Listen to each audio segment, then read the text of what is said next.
नमस्कार दोस्तों, मैं हूं सूरज और आज हम लोग डिस्कशन करेंगे कॉमन इंटेंशन के बारे में। कॉमन इंटेंशन आईपीसी की धारा सेक्शन 34 में दिया गया है, यानी भारतीय दंड संहिता की धारा 34 में इसका वर्णन किया गया है कि आखिरकार ये होता क्या है। तो कॉमन इंटेंशन यानी सामान्य आशय को अग्रसर करने वाले कई व्यक्तियों द्वारा किए गए कार्य हैं। अर्थात इसका मतलब यह है कि कोई आपराधिक कार्य कई व्यक्तियों द्वारा अपने सबके सामान्य आशय को अग्रसर करने में किया जाता है।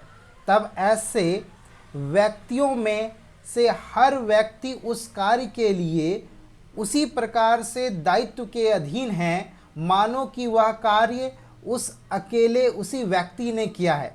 सामान्य आशय का शब्दावली जो सामान्य आशय में सामान्य आशय का जो शब्दावली है, इसके बहुत से अर्थ प्रदान किए गए हैं, जिसमें से कि पूर्व निर्धारित योजना के अंतर्निहित होकर, यानी कि पहले से योजना बना करके यदि कोई कार्य किया जाता है जिसमें विचारों का पूर्व मिलन हो, सभी व्यक्तियों के द्वारा एकजुट होकर के इसके बीच में विचार विमर्श करके अंजाम दिया गया हो।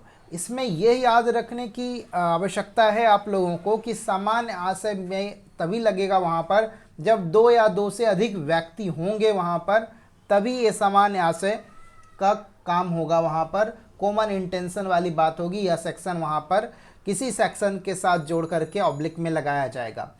एक से अधिक का मतलब यहाँ पर एक से अधिक व्यक्ति होना चाहिए, दो या दो से अधिक व्यक्ति होना चाहिए, और सभी योजनाबद्ध तरीके से उसमें इक्वल लेवल होगा। जैसे मान लीजिए कि किसी व्यक्ति की हत्या होती है और यदि उस व्यक्ति की हत्या हुई है और उसमें बहुत सारे लोगों को अभियुक्त बनाया गया है, तो सभी ने मिल कर के इसमें योजना बना करके हत्या की है और सभी के ऊपर हत्या के मुकदमे 302 के मुकदमे लगेंगे।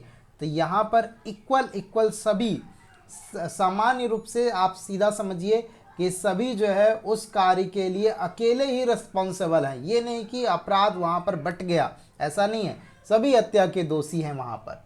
ठीक है। अब इसमें कुछ बहुत सारे ऐसे फैक्ट हैं जो कि आपको जानने और ज़रूरी हैं। एक दो जजमेंट आए हैं जिसके हिसाब से बतलाया गया है कि ये जो धारा है दंड प्रक्रिया संहिता की धारा 34 के अंतर्गत दायित्व के लिए सामान्य आशय की आवश्यकता होती है और अभियुक्त द्वारा आपराधिक कृत्य सामान्य आशय को अग्रसित करने हेतु किया जाता है। मतलब सब कोई मिल करके करेगा। धारा 34 में को सफलतापूर्वक लागू करने के लिए यह साबित किया जाना आवश्यक है कि आपराधिक कृत्यों जिसके विरुद्ध अभियोग लगाया गया है किसी एक व्यक्ति द्वारा सामान्य आशय को अग्रसित करने के लिए किया गया है। यदि ऐसा है तो अपराध के लिए किसी भी एक व्यक्ति को दोषारोपण किया जा सकता है, जैसा सारे कार्य उसी ने किए हों।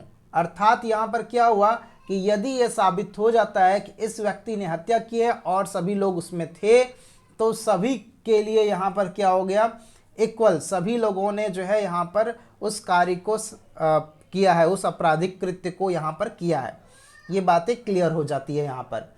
किसी कोई भी, जैसे कि मान लीजिए इसमें एक और है समझाने के लिए कि किसी अभियुक्त के आशय को साबित करने के लिए प्रत्यक्ष प्रमाण को उपलब्ध कराना यदि असंभव नहीं है तो कठिन अवश्य है।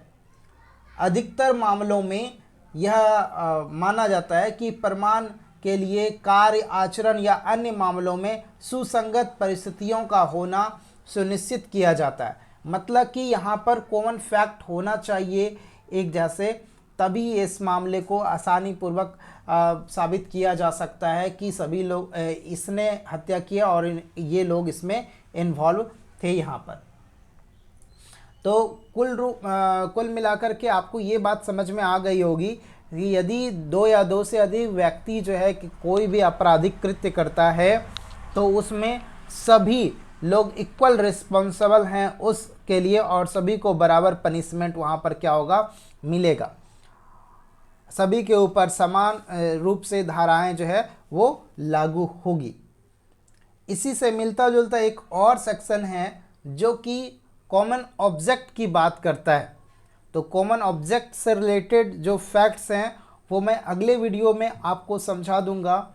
इस वीडियो में यहाँ तक ही, तब तक के लिए बाय बाय।